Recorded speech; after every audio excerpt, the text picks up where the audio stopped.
je m'appelle Eliane Umuhire et je suis rwandaise. Je suis une Rwandaise qui va bientôt fêter ses 32 ans.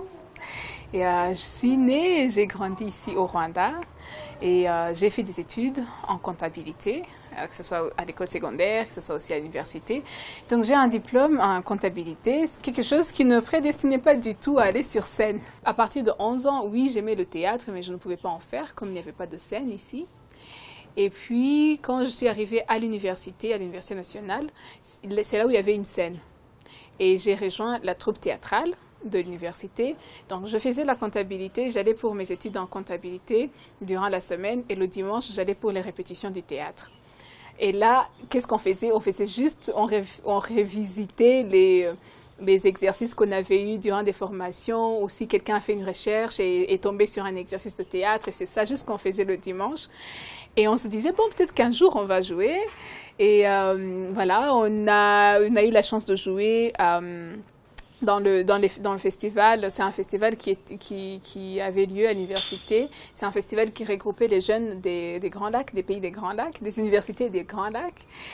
Et on jouait, en fait, on apprenait juste sur scène en jouant. Et ce n'est qu'après la formation que j'ai réellement vu ce qu'on peut faire avec des connaissances. Mais surtout que la première connaissance, c'est être sur scène, c'est travailler, c'est jouer et jouer et jouer. Comme je m'intéressais beaucoup au théâtre et que j'avais juste un diplôme en comptabilité, j'avais besoin de plus de connaissances en matière de jeu de scène, jeu d'acteur.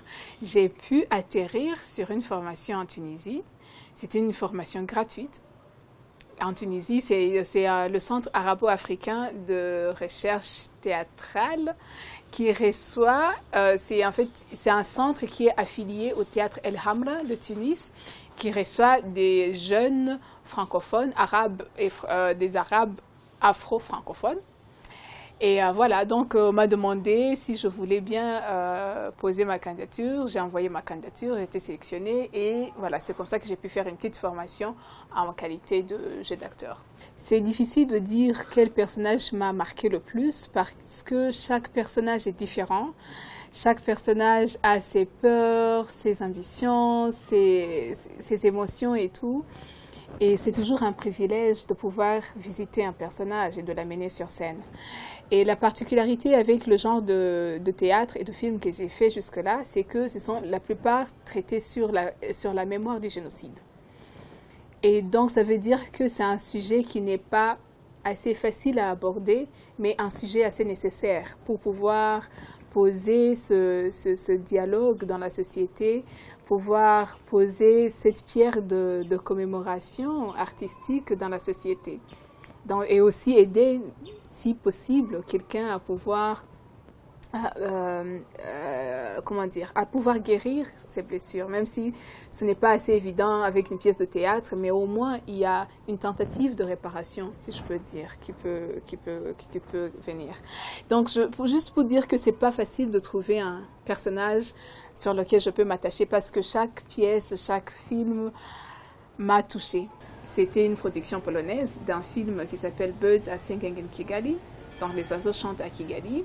Ils sont venus pour faire le casting ici. C'était la première fois qu'une production internationale venait faire un casting pour le rôle principal ici au Rwanda. Normalement, les autres films qui ont été faits à propos du Rwanda, autour du Rwanda et même au Rwanda, amenaient leurs propres personnages, leurs propres acteurs. Et même pour les rôles africains, ils amenaient des Africains, mais pas des Rwandais. Donc, je ne sais pas si c'était par manque de confiance dans les acteurs rwandais ou peut-être parce qu'on n'avait pas encore eu assez de force pour pouvoir dire, écoutez, on peut faire ça, on peut aussi jouer comme les gens d'Hollywood. Mais voilà, tout le monde venait avec des Ghanéens, des gens d'Hollywood, des Anglais, des Africains anglais ou des Africains américains et tout. La production polonaise était la première pour le Birds Are Singing in Kigali qui venait pour faire le casting ici au Rwanda. Et je suis allée au casting juste pour me marrer, pour voir comment ça ressemble. Un vrai casting. À quoi ça ressemble? Je n'avais pas l'âge qui demandait, j'étais plus âgée que le personnage.